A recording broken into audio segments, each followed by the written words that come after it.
তোমাকে না রাক্ষস রাজা রাবণ বনবাস থেকে হরণ করে লঙ্কায় নিয়ে গেছিলেন। দিদি সকলেই বলে ওই রাক্ষস রাবণের নাকি 10টি ভয়ঙ্কর মাথা ছিল, 20টি হাত ছিল। দিদি বলো না সেই রাক্ষস রাবণ দেখতে কতই ভয়ঙ্কর ছিলেন। ওরে বলরা আমাকে ওই পাপিষ্ঠ রাক্ষস রাবণ বনবাস থেকে হরণ করে লঙ্কায় নিয়ে যায় ঠিকই, কিন্তু আমি কোনদিন নয়নমণি ওই রাক্ষস রাজা রাবণকে দর্শন করেছিলাম না। তবে আমাকে যেদিন আকাশপথে হরণ করে নিয়ে যায় লঙ্কায়, আমি সেই দিন সেই সমুদ্রের জলে ওই ভয়ঙ্কর দানবের ছায়াটি দেখেছিলাম। ওরে বন্ধুরা সেই রাক্ষস কতই ভয়ঙ্কর ছিল। আজ আমি রাজদশমীর মধ্যে তার শরীরে রত্ন প্রতঙ্গ সমস্তই অঙ্কন করছি, তা তোমরা নয়নমণি দর্শন করো। মা সীতা রাক্ষস রাবণ দেখতে কতই ভয়ঙ্কর ছিলেন। আজই রাজপ্রাসাদের মধ্যে তার 10টি ভয়ঙ্কর রাক্ষসের মাথা, 20টি হাত, শরীরের রত্ন প্রতঙ্গ একের পর এক অঙ্কন করতে লাগলেন। সেই সময় মা সীতা পদ্ম মাসের গর্ভবতী ছিলেন। মা সীতার মনে নিদ্রার আকর্ষণ জেগে উঠল। সেই রাক্ষসের ছবি অঙ্কন করতে করতে মা জানকী তার উপরেই নিদ্রা যাপন করিলেন। দিদি মান্ডবী দিদি, ওই দেখো আমাদের সীতা দিদি রাক্ষস রাবণের ছবি অঙ্কন করতে করতে নিদ্রাবৃত হয়ে গেলেন। আমাদের সীতা দিদি পঞ্চমাসের গর্ভবতী, তার বিশ্রামের খুবই প্রয়োজন। চলো দিদি ততক্ষণে আমরা রাজপ্রাসাদের অন্তরালে যাই। চলো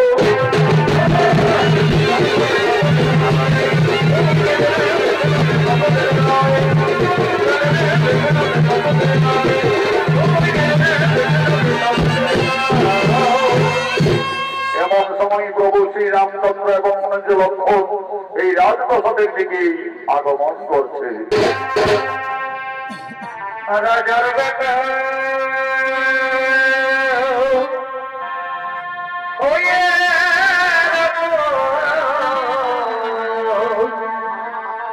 রাজার বেটা হয়ে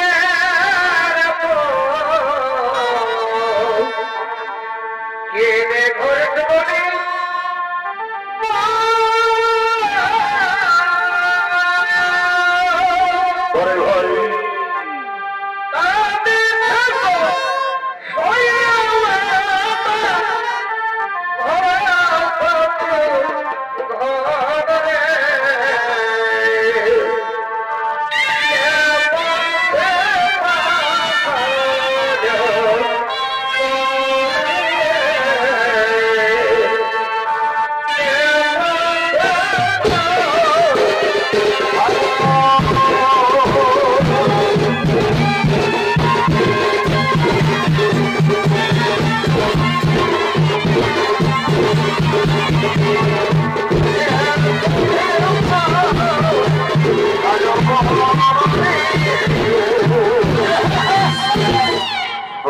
রামচন্দ্রের অভিনয় অংশ নিয়েছে স্বর্গীয় আদালত মাহাতর প্রধান শিষ্য ওস্তাদ যুধিষ্ঠির মাহাতো, লক্ষণীর ভূমিকায় মানিক কৈবর্ত।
রাজপ্রাসাদের মধ্যে প্রবেশ করতে দেখতে পাই তার অর্ধাঙ্গিনী রানী সীতা রাজপ্রাসাদের মধ্যে উদ্ভ্রান্ত অবস্থায় পড়ে রয়েছে। কি আমার সীতা ওইভাবে রাজপ্রাসাদের মধ্যে পড়ে আছে কেন? প্রভু শ্রীরামচন্দ্র এগিয়েছে দেখলেন রাক্ষস রাজা রাবণের ছবি অঙ্কন করে তার উপরে তার স্ত্রী নিদ্রা যাপন করে রয়েছে। একই সীতা ওইভাবে লঙ্কেশ্বর রাবণের ছবি অঙ্কন করে রাজপ্রাসাদের মধ্যে অবগাহন করে রয়েছে কেন? না না না না না না না, তা হতে পারে না। সীতা কেন রাক্ষস রাবণের উপরে বিরাজমান? তাহলে কি আমার সীতা সত্যি এই লঙ্কায় গিয়ে রাক্ষস রাবণের প্রেমে পড়েছিল? হয়তো সীতা রাবণ রাজাকে কোনো ভুলতে পারেনি যে তার ছবি অঙ্কন করে সীতা এখনো তার উপরে বিরাজমান। না না না না না না, আমার সীতা অসতী, এই সীতা কলঙ্কিনী, যার জন্য আমরা দুই ভাই দিবারাত্রি ভরে ভরে কেঁদেছি, যার জন্য আমি ওকালে বালিরাজকে হত্যা করেছি, যার জন্য লক্ষ লক্ষ মানুষ সেনাসনকে করে রাক্ষস বিনাশ করে যে সীতাকে লঙ্কা থেকে মুক্তি করে অযোধ্যায় ফিরিয়ে এনেছি, আজ সেই সীতা রাবণের ছবি অঙ্কন করে রাজপ্রাসাদের মধ্যে নিদ্রা যাপন করছে। না না না না না না, আমার সীতা কলঙ্কিনী, এই সীতাকে জানিনি। কোথায় ওরে প্রাণের ভাই লক্ষ্মণ?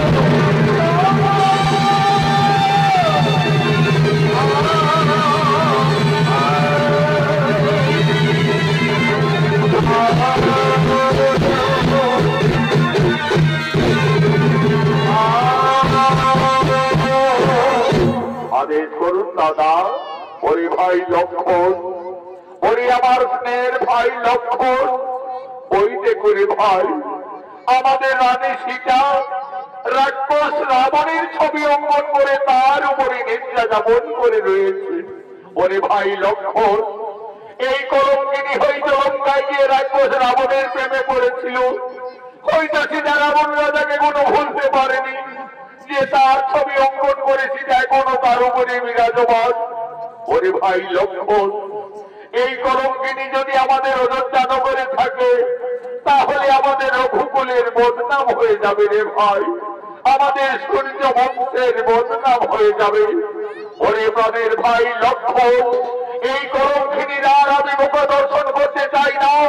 যাও তুমি এই দ্বীপের দিকে দিয়ে এসো নির্বাসনে।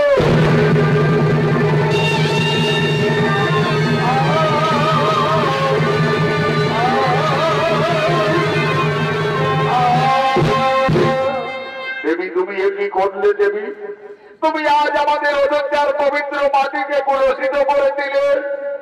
ধীরে ধীরে মা সীতার নিদ্রার আকর্ষণ ভঙ্গ হল। চোখ মেলে চাইতেই মা জানকী রাজপ্রাসাদের মধ্যে তার দেবন লক্ষ্মণকে দেখতে পায়। লক্ষ্মণ, একই ভাই তুমি প্রাসাদে?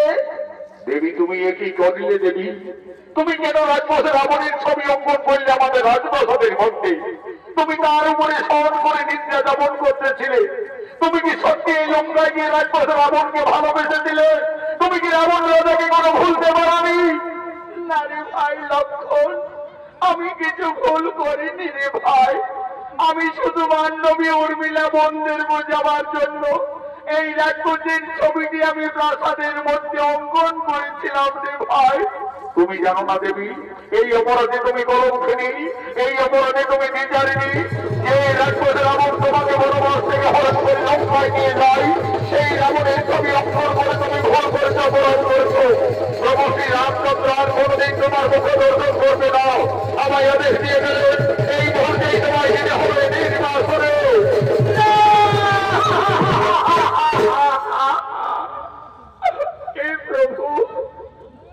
হে প্রভু রঘুনাথ, আজ তুমি আমাকে বিনা অপরাধে কলঙ্কিনী সাজালে।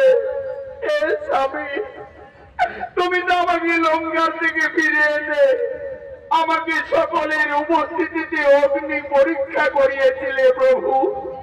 সবকিছু যেন আজ আমি বিচারিনি।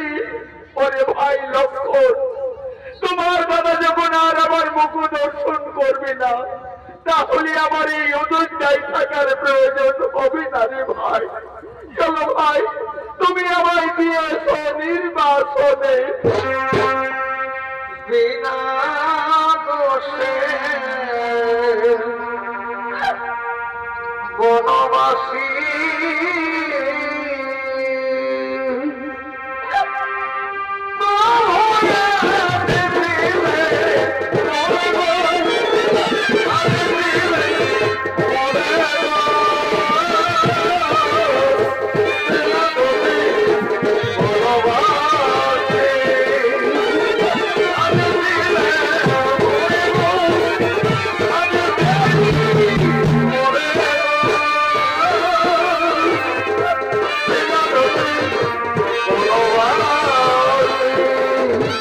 রামচন্দ্র মার্কিটাকে কলঙ্কি ভেবে আজ বনবাসের আদেশ নেই।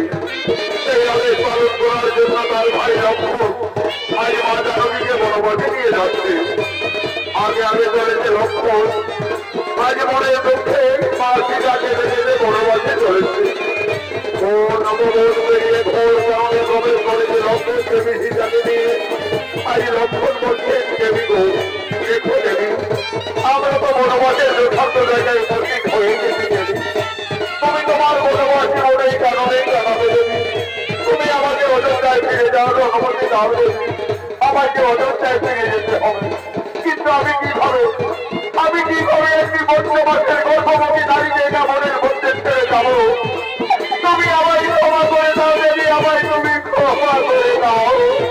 যে জানকীর জন্য আমি 12 বছর অনাহারি অনিদ্রায় ছিলাম, যে জানকীর জন্য আমি 24 মাস ভক্ত ধারণ করেছি, আজ সেই জানকীকে আমায় বনবাসে দিয়ে যেতে হবে।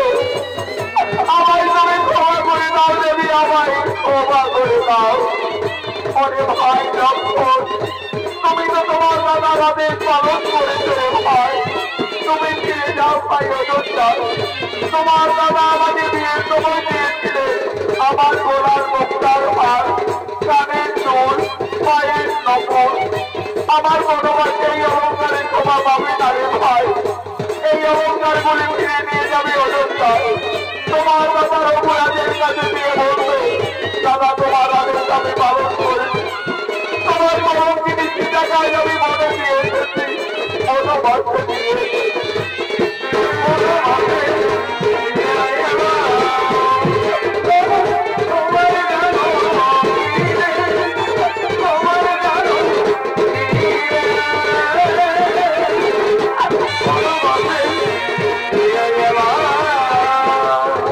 রামচন্দ্র মার্কিটাকে দিয়ে সমাজকে অলঙ্কার দিয়েছিলেন, আজ মনের দুঃখে বাজারকে বনবাসে যেতে গেলে গোলার মুক্তার হার, কানের দুল, পায়ের নকল সমস্ত লক্ষণের হাতে তুলে দিলেন।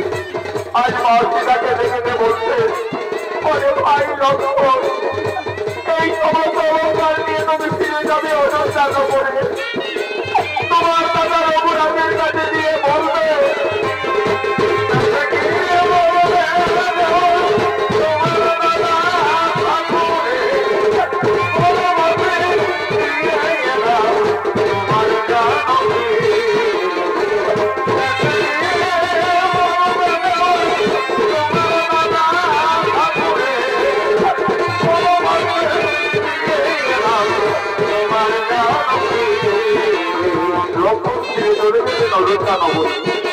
আজ মার্কিটা ভক্তার হারা জনম দক্ষিণী বনচারী।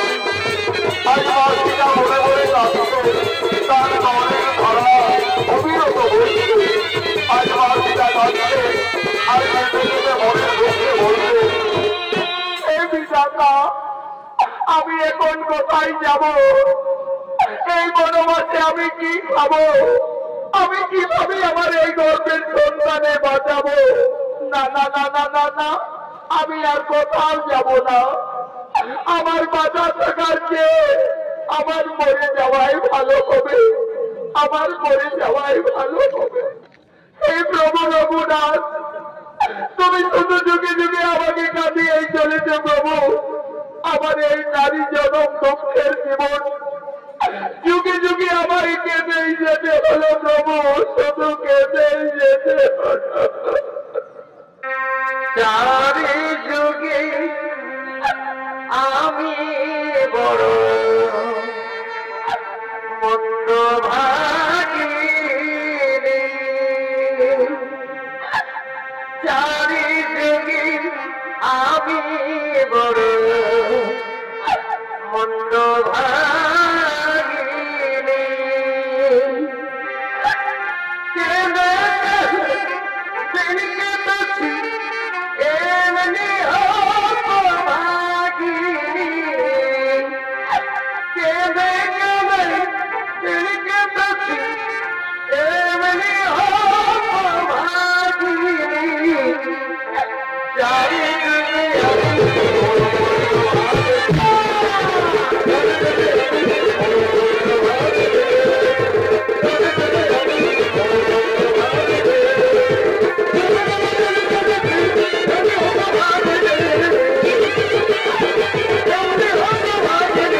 তুমি ঘোর নির্জন কারণে কাঁদতে কাঁদতে মনের দুঃখে প্রাণ বিসর্জন দিতে যাচ্ছ।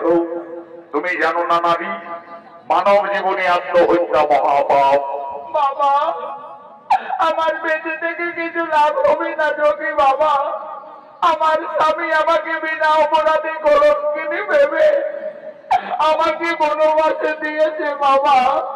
আমি সংসার হারা জনক নন্দিনী সীতা। মা সীতা, তুমি বনবাসে এসেছো মা?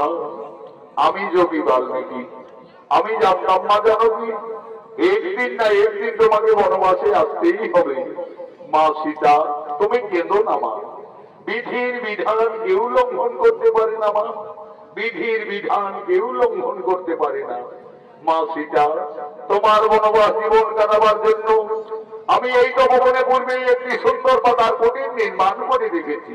চলো মা জানো কি, তুমি না কেঁদে না ভেবে তোমার বনবাস জীবন ওই পাতার কুটিরেই কাটাবে। চলো। আমার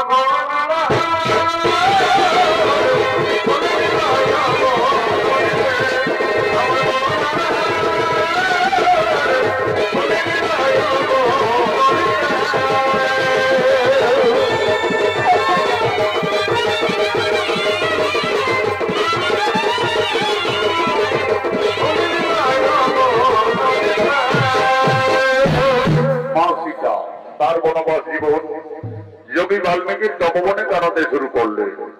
মা সীতার গর্ভের যখন 10 মাস 10 দিন পূর্ণ হয়ে যায়, সুন্দর একটি পুত্র সন্তানের জন্ম দিলেন।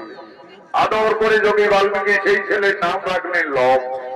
লব দিনের পর দিন মনির আশ্রমে বড় হয়। আজ যোগী বাল্মীকি যোগ সাধনার জন্য তপবনের দিকে আগমন করছে।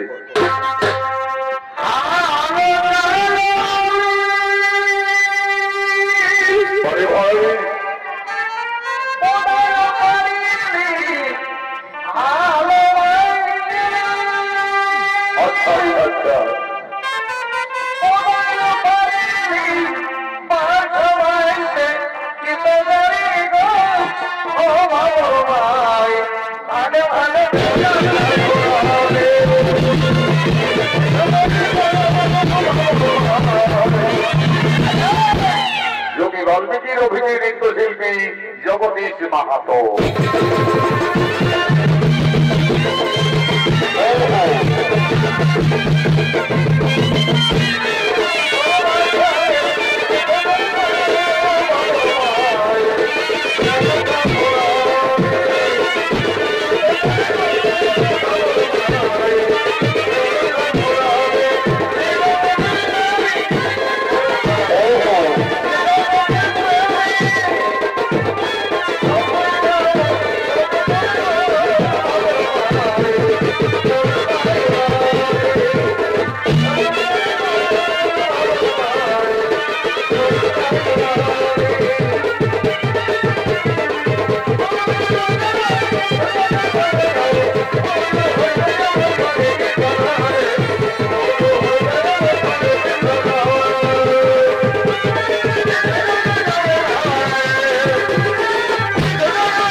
তপবনে যোগী যোগ সাধনায় রত হলে।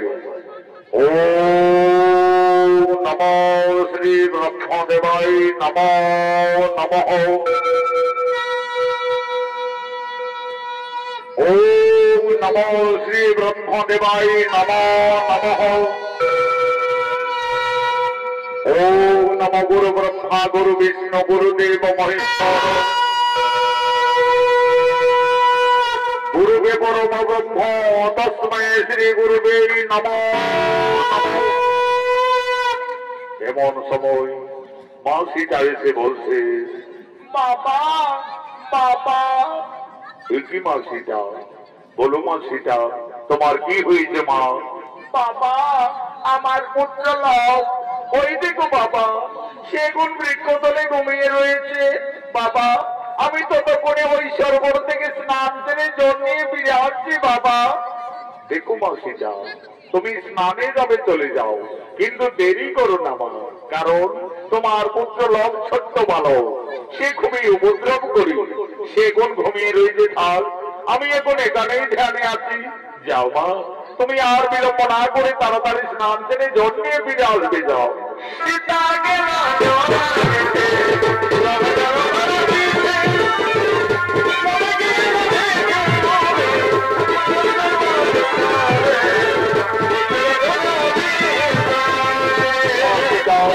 সরোবরে স্নান করতে চলে গেলে যদি বাল্মীকি বদলের মোটরাই আসে, এমন সময় হবে ঘুম থেকে যায় লঙ্কার মায়ের ছুটে চলে গেলে সরোবরের দিকে। উনি দেখবেন সেখানে লোভ নেই। একই লোভ তো বৃক্ষতলায় ঘুমিয়েছিল, তাহলে ছেলেটি হঠাৎ গেল না কোথায়? ওই লাভ তুমি কোথায় গেলে ফিরে এসো। না না না না, এদিকে তো লোককে কোথাও দেখতে পাওয়া যাচ্ছে না, তাহলে কি বাগানে আম পাম খেতে গেল নাকি বাবা? ছোট্ট বালক গাছ থেকে পড়ে যাবে। ওই লাভ তুমি কোথায় গেলে ফিরে এসো। না না না না, এই তপবনে লবের কোথাও কোনো বার্তা পাওয়া গেল না, তাহলে কি কোনো হিংস্র জন্তু ছেলেটাকে খেয়েই ফেললো নাকি বাবা? তাহলে তো সর্বনাশ হয়ে যাবে। সীতা সংসার হারা জনম দুঃখিনী বনচারিণী, তার একমাত্র সম্বল তার পুত্র লব। লোককে বৃক্ষতলায় ঘুমিয়ে রেখে মা সীতা সরোবরে স্নান করতে গেছে, ফিরে এসে তার পুত্রকে না দেখতে পেয়ে নিশ্চয়ই মা জানকী কেঁদে কেঁদে পুত্র শোকে প্রাণ ত্যাগ করবে। না না না না, আমি যোগী বাল্মীকি, আমি মা সীতার আর দুঃখ দেখতে পারবো না। যোগী বাল্মীকি লোককে না দেখতে পেয়ে লোভের সমান একটি সন্তানের মনে সৃষ্টি করছে। সীতা গেল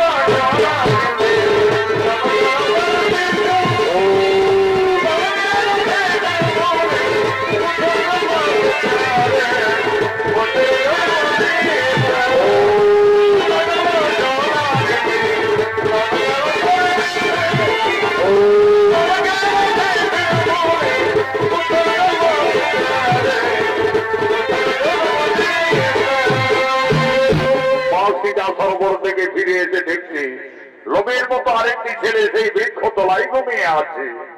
বাবা বাবা, ওই ছেলেটি আমার কোন ছেলে বাবা? কেন মা সীতা, তোমার পুত্র লব। তুমি এই তো বলে গেলে বাবা আমার সন্তান ঘুমিয়ে আছে, তাকে তুমি দেখো। আমি তো দেখছি মা, তোমার পুত্র তো বৃক্ষতলায় ঘুমিয়ে রয়েছে। না বাবা, তোমার কথা ভুল হচ্ছে। এই দেখো বাবা, আমার ছেলে তো আমার পিছনে পিছনে সরোবরে ছুটে গেলেন। মা সীতা, আমার ভুল হয়ে গেছে মা, আমি ভুল করে ফেলেছি মা। আমি ভেবেছিলাম লোককে এই তপবনে কোনো হিংস্র জন্তু খেয়ে দিয়েছে। আমি তোমার দুঃখ না সইতে পেরে মা জানকী, আমি যে লোভের মতো আরেকটি সন্তানের সৃষ্টি করিলাম মা। লোভ যেমনি তোমার পুত্র, আমি সৃষ্টি করেছি, তার নাম রেখেছি কুশ। কুশ হবে তোমার ঠিক তেমনই পুত্র। কুশ কুশ কুশ, তুমি উঠে এসো কুশ।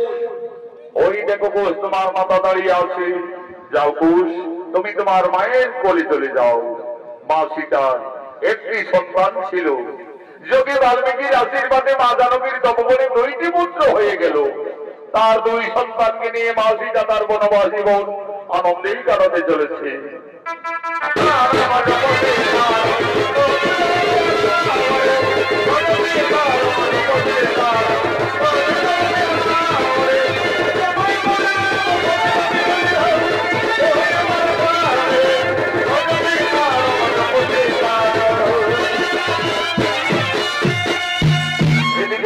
মহারাজ শ্রীরামচন্দ্র অশ্বমেধ যজ্ঞের আয়োজন করেছে। যজ্ঞ সভায় কোনো কোনো বৈচিত্র রাজা রামচন্দ্র, ভরত, লক্ষ্মণ, শত্রুঘ্ন সকলেই আগমন করছে।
আমি প্রজাবাসীদের মঙ্গল কামনার্থে অযোধ্যা নগরী অশ্বমেধ যজ্ঞের সূচনা করেছি। আপনি আর বিলম্ব না করে রীতি নিয়ম অনুযায়ী যজ্ঞ আরম্ভ করুন। রাজা রামচন্দ্রের আদেশে কোনো কোনো বৈশিষ্ট্য সঙ্গে সঙ্গে অশ্বমেধ যজ্ঞ শুরু করলেন। ও নমো অগ্নিদেবায় নমো নমঃ। যজ্ঞ সভায় অশ্বমেধ যজ্ঞের ঘোড়া আগমন করছে।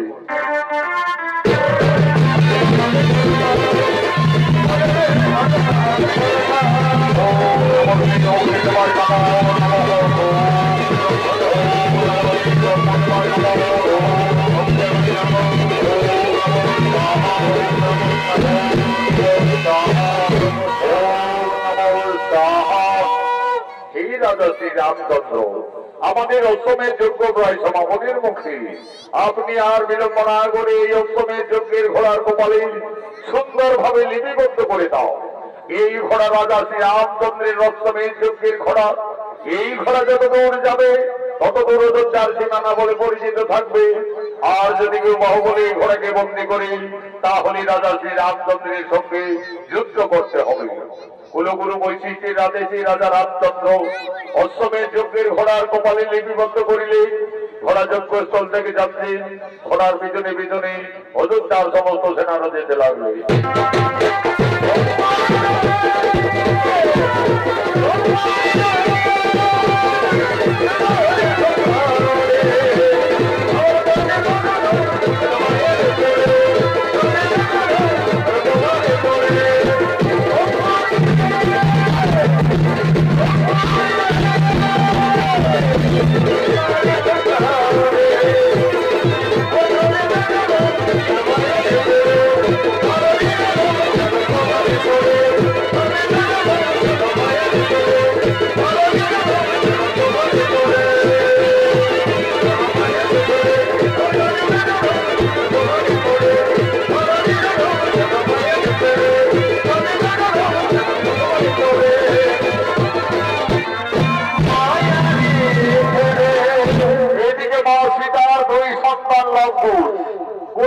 বাল্মীকি আশ্রমে অস্ত্র শিক্ষা বিদ্যা শিক্ষা শিখতে শিখতে এখন তারা দুই ভাই অনেক বড় হয়ে যায়। আজ তারা মনের আনন্দে মনের তপবনে খেলা করার জন্য দুই ভাই আগমন করছে।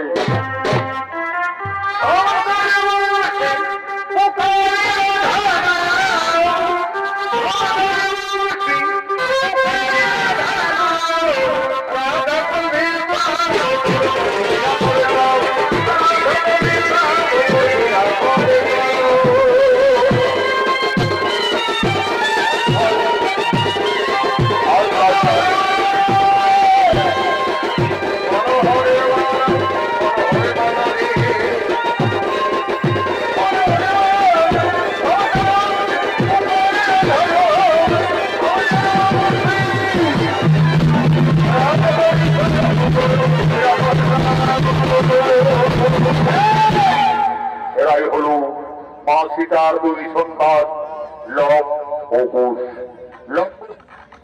দুই ভাই গুরু বাল্মীকি আশ্রমে অস্ত্র শিক্ষা বিদ্যা শিক্ষা শিখতে শিখতে এখন তারা দুই ভাই অনেক বড় হয়ে যায়। আজ তারা মনের আনন্দে মনের তপবনে দুই ভাই খেলা করার জন্য আগমন করেছে। এই লবকুশের অভিনয় আপনাদের মহান মঞ্চে নৃত্য পরিবেশন করবেন বিহার, বেঙ্গল, ঝাড়খণ্ড আন্দোলন সৃষ্টিকারী পুরুলিয়া জেলার জঙ্গলমহলের মত তরুণ শিল্পী আকাশ চন্দ্র মাহাতো, মঙ্গল চন্দ্র মাহাতো।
শিক্ষা পরীক্ষার্থে যোগী বাল্মীকি মনে মনে ছলনা করলো। এক মহাবীর এক বুদ্ধি সৃষ্টি করে আক্রমণ করছেন এই তপবনে। ওরে ভাই কোষ ওই দেখো ভাই একটি ভোগ রাজপতি এই তপবনের দিকে ছুটে আসছে।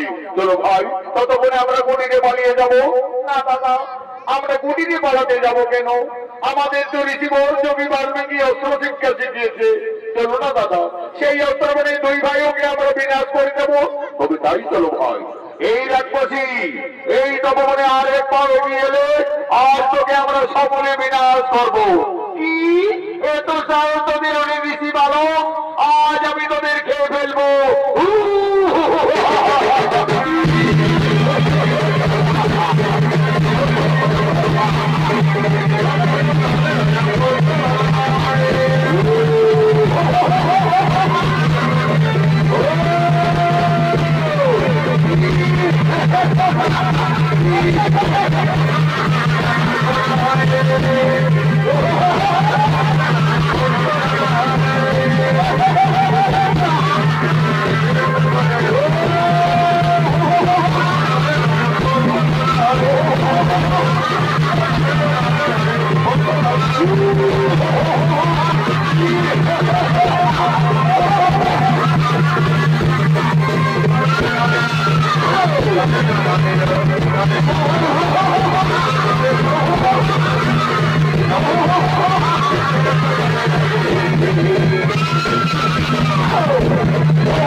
তোমাদের দুই ভাইকে আমি অস্ত্র শিক্ষা পরীক্ষার্থে আমি এই মনে মনে ধারণা করি এই মহাবীর এক সৃষ্টি করে তোমাদের আক্রমণ করেছিলাম।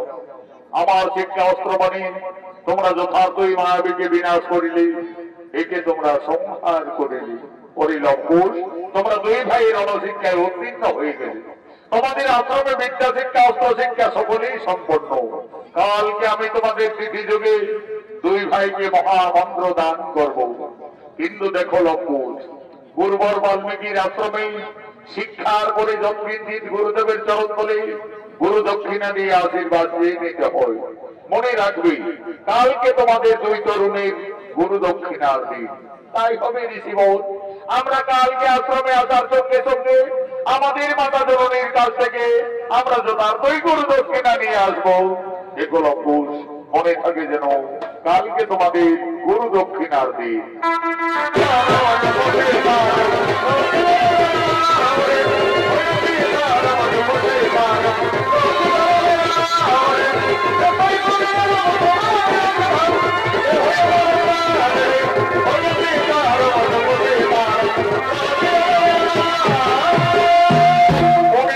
তারা দুই ভাই চলে গেলেন কুটিরে। কুটিরে গিয়ে তাদের মাতা সীতার কাছে তারা নিবেদন করছে, মাতা তুমি কোথায়? কি হয়েছে লক্ষ্মণ? ওইভাবে মা আমার চিৎকার করতে করতে কুটিরে এলি, তপবনে কিছু বিপদ হয়েছিল নাকি বাবারা? না মাতা, আজ আমরা তপবনে একটি ভঙ্গ রাক্ষসীকে দুই ভাই বিনাশ করে দিয়েছি মা। আমাদের গুরুদেব বলেছেন আমরা অস্ত্র শিক্ষায় সফল হয়ে গেছি মা। আমাদের বিদ্যা শিক্ষাও সম্পন্ন। কালকে আমাদের গুরু দক্ষিণা দিতে হবে। দাও মা, আমাদের গুরু দক্ষিণা দাও। ওরে লক্ষ্মণ, ওরে পুত্রগণ, তোমরা তো দুই ভাই বড় হয়েছ, তোমরা তো সকলেই বুঝতে পারছো আমরা যে বনবাসী বাবারা, আমাদের কুটিরে কিছু নেই লক্ষ্মণ।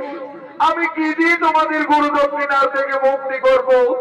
মা তুমি কেন না মা, তোমার দিবারাত্রি কান্না আমরা যে আর কিছুতেই সইতে পারি না। জানো মা, আমাদের গুরুদেব বলেন চুরি করা অপরাধ, কিন্তু চেনা অপরাধ নয়। ওই তো মা অদূরী নগর দেখা যাচ্ছে। চলো না মা, আমাদের গুরু দক্ষিণার জন্য সকলের কাছে কিছু কিছু সাহায্য চেয়ে নেবে। মা সীতা একদিন ছিলেন অযোধ্যায় মহারানী। আজ সে ভাগ্য ফেরে সংসার হারা জনম দুঃখিনী বনবাসিনী। তার দুই সন্তানের গুরু দক্ষিণা দেওয়ার মতো মা সীতার কুটিরে কিছুই নেই। আজ মনের দুঃখে মা জানবী এই নগরের দ্বারে দ্বারে সকলের কাছে করজোড়ি নিবেদন করছে, হে ভক্তগণ, আজ আমি খুব এই সংকটে পড়েছি। আমার দুই সন্তানের গুরু দক্ষিণা দেওয়ার মতো আমার কাছে কিছুই নেই। আজ আমি সকলের কাছে করজোড়ি নিবেদন করছি, আপনারা সকলেই কিছু কিছু সাহায্য করে আমার দুই অবুধ সন্তানের গুরু দক্ষিণা থেকে আপনারা মুক্তি করে দিন, মুক্তি করে দিন।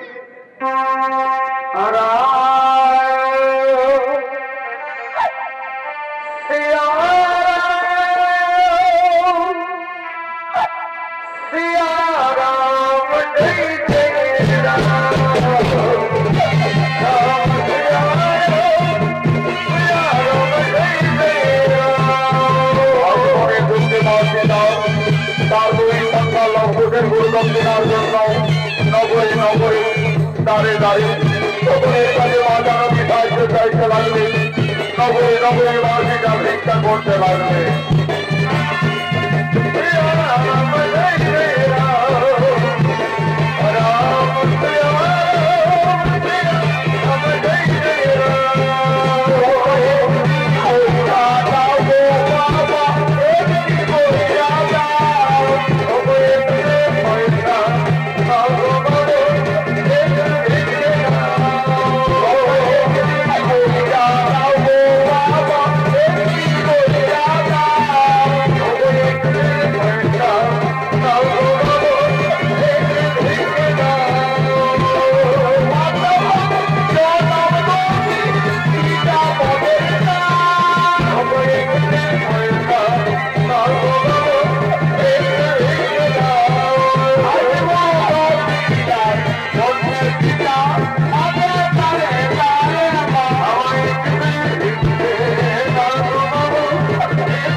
মাঝিরা তার দুই সন্তান লম্বদের গুরু দক্ষিণার জন্য নগরে নগরে দাঁড়ে দাঁড়ে সকলের কাছে সাহায্য চাইলে সকলের মনে দয়া হলো। যে যেমন পারলে লম্বদের গুরু দক্ষিণার জন্য সকলে নিজ মাঝিরাকে সাহায্য করলে। আজ মাদামের বনবাস জীবনে যথেষ্ট অর্থমুদ্রা হলো। আজ মাঝিটা বলছে হরি লম্বন, এই তো বাবারা আমাদের সকলে দয়া করেছে, করুণা করেছে। এই মুদ্রা আশ্রমে গুরুদেবের চরণে প্রণাম জানিয়ে তোমরা আশীর্বাদ চেয়ে নেবে বাবারা। মাঝিটা নগরে নগরে ভিক্ষা করে আর যেটুকু অর্থ পেয়েছিলেন আজ সমানভাবে তার দুই পুত্র লক্ষ্মণের হাতে মাতারকে তুলে দেবে। আজ মাঝিটা বলছেন হরি লক্ষ্মণ, আর বিলম্ব করো না বাবারা। মা তুমি কেঁদো না মা, তুমি মন্দিরে যাও মা, আমরা বড় দক্ষিণা দিয়ে অচিরেই ফিরে আসবো মা, অচিরেই ফিরে আসবো। আমি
আমরা আমাদের বড় দক্ষিণা নিয়ে এসেছি, এই জায়গাটা অর্থপত্র নিয়ে আমাদের আশীর্বাদ করো, আমাদের বড় দক্ষিণার থেকে মুক্তি করে দাও।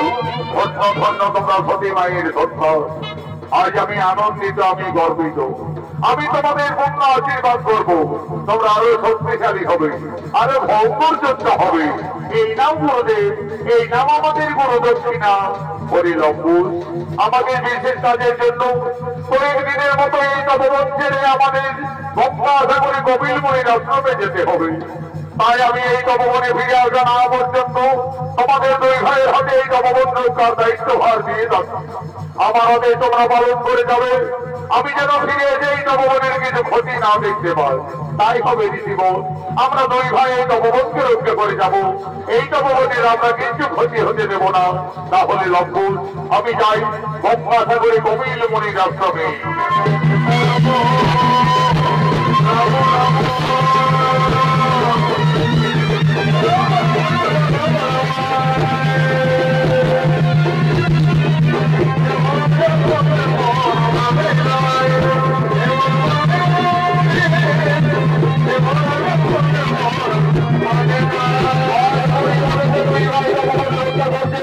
এইদিকে রাজা রামচন্দ্রের রক্তকে যজ্ঞের ঘোড়া জয় রাম করতে করতে এই ভবনের দিকে চলে আসছে।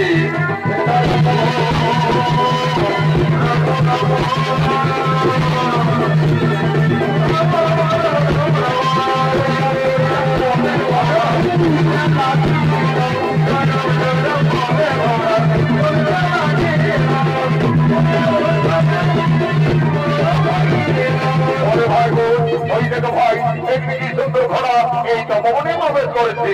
দাদা মস্ত বড় ঘোড়া দাদা, আমার ঘোড়ার পিঠে চাপার খুব ইচ্ছে আছে দাদা, আগে আমি একটু ঘোড়ার পিঠে চাপবো দাদা। ওই ভাই গো নামো নামো নামো, ওই দেখো ওই ঘোড়ার কপালে কি লেখা আছে? কি লেখা আছে দাদা? ওই দেখো ভাই, এই ঘোড়ার কপালে লেখা রয়েছে অযোধ্যার মহারাজ শ্রী রামচন্দ্রের রক্ষমের যজ্ঞের ঘোড়া। এই ঘোড়া যতদূর যাবে ততদূর অযোধ্যার সীমানা বলে পরিচিত থাকবে। আর যদি কেউ বন্দী করে তাহলে রাজা শ্রী রামচন্দ্রের সঙ্গে যুদ্ধ করতে হবে। দাদা এই ঘোড়া তো আমাদের গুরু বাল্মীকির তপবনে প্রবেশ করেছে, আমাদের তো গুরুদেব এই তপবন রক্ষার দায়িত্ব ভার দিয়ে কপিল মুনির আশ্রমে গমন করেছে। চলো দাদা আমরা গুরুদেবের আদেশে বন্দী করবো, প্রয়োজনে আমরা যুদ্ধই করবো, তবে তাই চলো ভাই। হরি হস্ত তুমি আমাদের বন্ধু, আমাদের সঙ্গে খেলা করবে। চলো ভাই কুল আমাদের বন্ধু ঘোড়ার বেড়ে চলে আমরা এই তপবনে খেলা করি।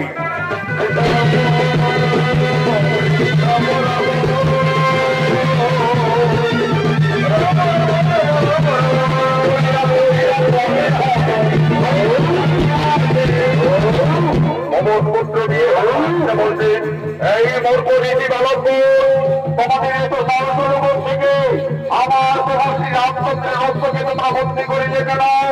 তোমাদের আত্মপরিচয় কি? আমাদের পরিচয়, আমরা তো সতী মায়ের সন্তান, গুরু বাল্মীকি শিষ্য, দুই ভাই লবকুশ। সতী মায়ের সন্তান অন্তর্যামী হনুমান বুঝতে পারলে এরাই আমার মাতা সীতার সন্তান। আমি কিভাবে প্রভুর সন্তানদের সঙ্গে যুদ্ধ করবো? না না না না, তার দায়িত্ব যদি আমি পরাজয় স্বীকার করি, তাহলে প্রভু শ্রী রামচন্দ্রের সঙ্গে মা সীতার এই তপবনে অবশ্যই মিলন ঘটবে। বুদ্ধিমতী হনুমান ছলনা করলেন, এই মূর্খ বালক, এই ঘোড়াকে না ছাড়লে এই গোড়ার আঘাতে তোমাদের শেষ করে দেবো। কি হনুমান, তুমি আমাদের বই দেখাবে? চলে এসো, দেখি কার বাড়িতে কত শক্তি আছে।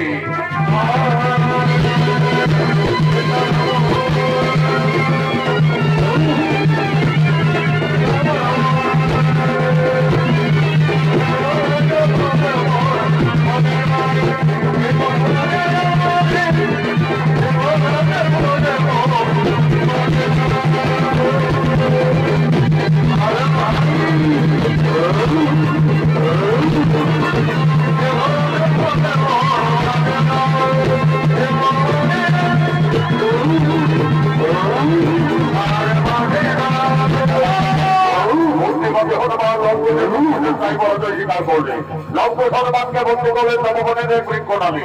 এমন সময় উপস্থিত হয়ে গেলেন শত্রুঘ্ন। এই বালকপুর আমাদের অস্ত্রকে এখানে বন্দি রেখেছো কেন? বন্দি করে দাও, না হলে আমাদের সঙ্গে রোধ করতে হবে। হ্যাঁ হ্যাঁ, আমরা ওদের জন্য প্রস্তুত রয়েছি, চলে এসো, দেখি কে হারে আর কে দিদি।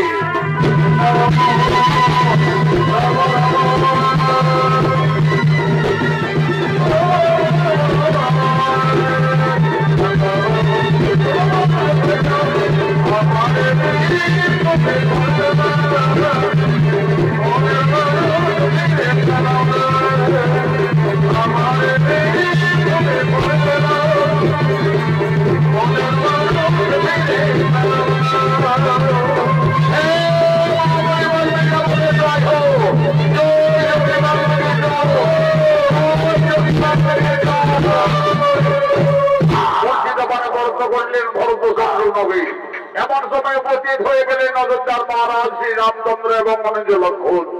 ওরে ভাই লক্ষণ, ওই দেখো ভাই, পরাস্ত করেছে আমাদের ভ্রাতা ভরত শত্রুঘ্নকে, পরাস্ত করেছে পবন পুত্র বীর হনুমানকে, বন্দী করেছে আমাদের অশ্বমের যজ্ঞের ঘোড়াকে। কেমন শক্তিশালী এই জঙ্গলে দুই ঋষি বালক। কে বাবা তোমরা? আমরা সতী মায়ের সন্তান, গুরু বাল্মীকি শিষ্য, দুই ভাই লবকুশ। লবকুশ, দেখো লবকুশ, এই ঘোড়াকে তোমরা বন্দী করে ভুল করেছো, এই ঘোড়াকে তোমরা মুক্তি করে দাও বালকুশ। তাহলে তুমি এই কি অযোধ্যার মহারাজ শ্রী রামচন্দ্র? হে বালকুশ, তোমাদের অনুমান সত্য, আমি অযোধ্যাপতি ত্রিলোকজয়ী রাজা শ্রী রামচন্দ্র। রাজা, ওই ঘোড়ার কপালে লেখা রয়েছে এই ঘোড়া যতদূর যাবে ততদূর অযোধ্যার সীমানা বলে পরিচিত থাকবে। হে বালকুশ, তোমরা তো ঠিকই বলেছো, এই ঘোড়া আমার অশ্বমের যজ্ঞের ঘোড়া। এই ঘোড়া যত দূরেই যাবে ততদূর অযোধ্যার সীমানা বলেই পরিচিত থাকবে। রাজা, তাহলে তো বিনা যুদ্ধে এই ঘোড়াকে আমরা ছাড়বো না। আমাদের গুরুদেব যোগী বাল্মীকি আমাদের তপবন রক্ষার দায়িত্ব ভার দিয়ে কপিল মুনির আশ্রমে গমন করেছে, তাই তো গুরুদেবের নির্দেশে আমরা বন্দী করেছি। তাহলে তোমরা রণের জন্য প্রস্তুত হয়ে যাও বালকুশ, আমার সঙ্গে তোমাদের রণ করতে হবে। আর আমি ত্রিলোক বিজয়ী, আমার সঙ্গে তোমরা রণে উত্তীর্ণ হতে পারবে না। আমার রণে তোমাদের মৃত্যু হয়ে যাবে। তোমাদের মৃত্যুর সংবাদ পেয়ে তোমাদের পিতা মাতা কতই না দুঃখ পাবে। দেখো বালকুশ, তোমরা কোন ঋষি পুত্র? কে তোমাদের পিতা, কে বা তোমাদের মাতা? আমরা তো আমাদের পিতার নাম জানি না, এইটুকু জানি সতী মায়ের সন্তান, দুই ভাই লবকুশ। লবকুশ, তোমরা তোমাদের পিতার নাম জানো না? আমি কিভাবে এই অবোধ বালকদের সঙ্গে রণ করতে পারি? দেখো লবকুশ, তোমরা অবোধ বালক, আমার পুত্র সম। যদি একবার আমার পিতা সম্বোধন করো, আমি পুত্র ভেবে তোমাদের ক্ষমা করে দেব। এই রাজা, তোমাকে আমার বাবা বলবো কেন? তুমি আমাদের বাবা বলো। আচ্ছা বালক, আমি যদি তোমাদের বাবা বলি তাহলে বিনা যুদ্ধে আমার এই ঘোড়াকে তোমরা ছেড়ে দেবে তো? তা না হয় পরে দেখা যাবে, আগে বলে দেখো না। আচ্ছা বালক, আমি না হয় তোমাদের বাবাই বললাম। এই রাজা, তুমি কাকে বাবা বললে? আমাকে বাবা বললে না আমার দাদা লাভকে বাবা বললে? কেন বালক, আমি তোমাদের দুইজনকেই বাবা বললাম। তাহলে বলো দেখি রাজা, তোমার মায়ের কোটা স্বামী? তোমরা সাবধান হও, তোমরা অযোধ্যার মহারাজ শ্রী রামচন্দ্রের রণে উপস্থিত রয়েছ। হে হে, আমরা সতী মায়ের সন্তান রণকে ভয় পাই না। চলে এসো রাজা সম্মুখ সমরে, বিনা যুদ্ধে না ছাড়িব সবের যজ্ঞের ঘোড়া।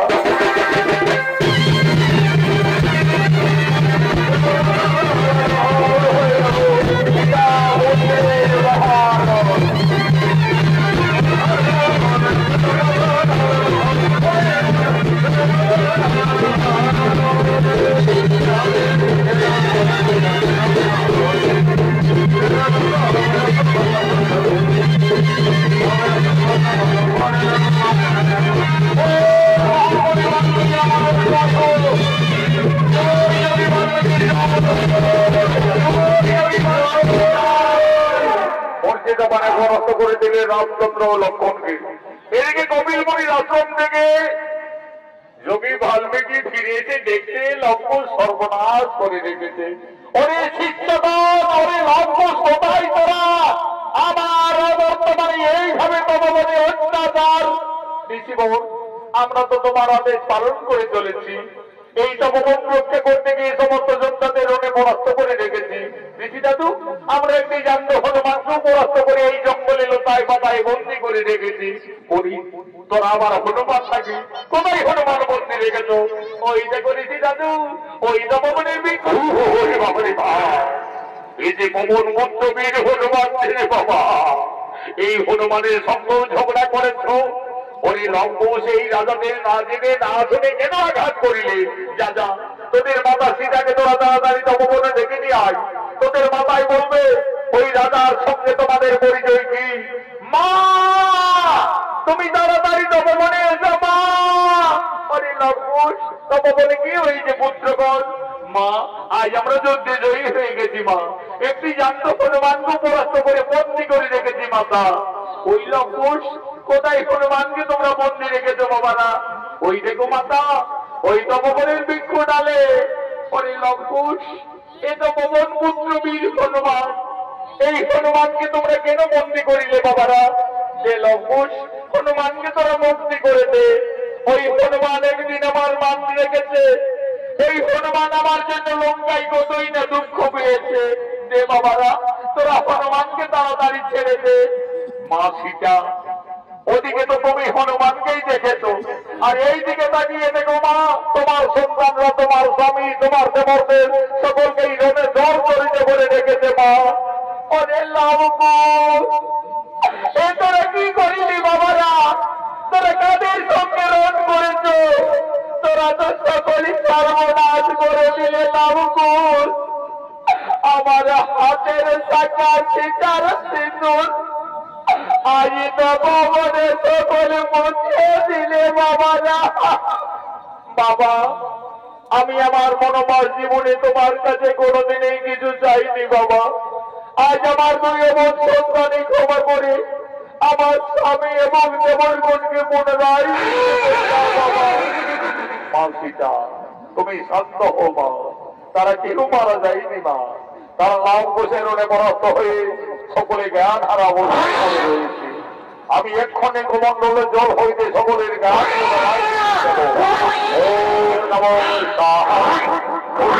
শ্রী রামচন্দ্র, ওম নমঃ সাহা উঠো বীর অনন্ত লক্ষণ, ওম নমঃ সাহা উঠো বীর ভরত কুমার, ওম নমঃ সাহা উঠো শত্রুঘ্ন। হে রাজা শ্রী রামচন্দ্র, তুমি আমার অবর্তমানে আমার এই তপবনে এসে আমার এই দুই তরুণ শিষ্যর সঙ্গে এইভাবে রোধ করতে পারো না।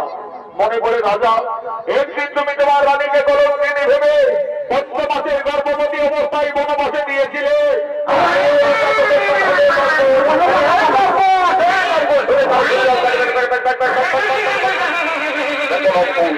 যাদের সঙ্গে তোমরা ঝগড়া করছো তারা থেকে তোমরা জানো না, চেনো না, তারা তোমাদের এই বংশের লোক, সম্পর্কে সকলেই তোমাদের কাকা। আর যে রাজার সঙ্গে তোমরা রণে জর্জরিত, ওই রাজা শ্রী রামচন্দ্র হল তোমাদের জন্মদাতা পিতা। ঋষিবর, ওই রাজা আমাদের জন্মদাতা পিতা। হে লঙ্কুশ, তোমরা তো রাজপুত্র। যাও, তোমাদের ভুল স্বীকার করে অবিলম্বে বড় ধরে দুই ভাই ক্ষমা চেয়ে নেবে যাও। পিতা, পিতা আমাদের ক্ষমা করে দাও পিতা। বলি লঙ্কুশ, আজ আমার মনে পড়েছে বাবারা, আমি যদি রাক্ষস বিনাশ করে লঙ্কার থেকে আমার সীতাকে অযোধ্যায় ফিরিয়ে এনেছিলাম, সেই দিন রাবণের মাতা নিকোষা কেঁদে কেঁদে আমায় অভিশাপ দিয়েছিলেন। বলেছিলেন, নদী বনবাসী শ্রী রামচন্দ্র, আজ যেমন পুত্র সঙ্গে আমাকে কাঁদতে হচ্ছে, আমিও তোমাকে অভিশাপ দিচ্ছি, তুমিও ত্রিলোক বিজয়ী হলো, একদিন না একদিন তোমার পরাজয় নিশ্চিত হবে তোমার পুত্রের হাতে। আজ আমার সেই অভিশাপের কথা মনে পড়িল লঙ্কুশ, তোমরাই আমার পুত্রগণ। এসো বাবারা, আমার পক্ষে এসো। মা সীতা, আর তুমি কেঁদো না মা, তোমার বনবাস জীবন শেষ হয়ে গেল মা, তোমার আনন্দের দিন এসেছে। যাও মা, তোমার পরিবারের সকলেই তোমার অপেক্ষায় দাঁড়িয়ে রয়েছে। রাজা শ্রী রামচন্দ্র একদিন মা সীতাকে কলঙ্কিনী ভেবে না জেনে না বুঝে ক্রোধবশত 15 মাসের গর্ভবতী অবস্থায় বনবাসে পাঠিয়েছিলেন। যোগী বাল্মীকির কৃপায় ফিরে পেলেন তার স্ত্রী সন্তানদের। আনন্দ হল, জয় জয়কারে রামভক্ত পবন পুত্র বীর হনুমান বলছেন, বলো বলো সীতামণি রাজা শ্রী রামচন্দ্র কি।